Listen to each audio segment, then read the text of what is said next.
Welcome to the Salmon Runs YouTube. Enjoy the video. In this video, I will explain how to make a kombucha mother. First, gather your essential ingredients: 1 cup of unflavored, unpasteurized kombucha and 1 cup of sweet tea. It is crucial that your store-bought kombucha contains live, active cultures. To make the sweet tea, steep 2 tea bags in 1 cup of boiling water, then dissolve 2 tablespoons of sugar into it. Let this mixture cool completely before proceeding. Once your sweet tea has cooled to room temperature, gently combine it with the unflavored kombucha in a clean glass jar. Next, cover the opening of the jar with a breathable cloth, like a coffee filter or cheesecloth, and secure it tightly with a rubber band.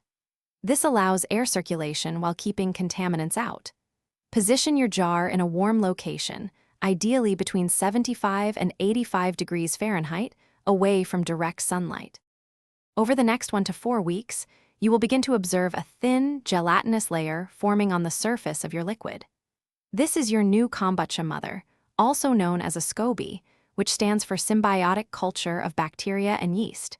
It is absolutely essential not to disturb the jar during this entire growth period. Patience is key as your SCOBY slowly develops and thickens. When your SCOBY has grown to about 1/4 inch thick, it is ready for its next adventure.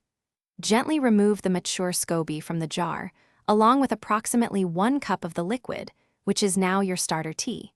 You now have everything you need to brew your very first batch of delicious homemade kombucha. Congratulations on successfully cultivating your own kombucha mother. Thanks for watching. Consider subscribing if we helped you.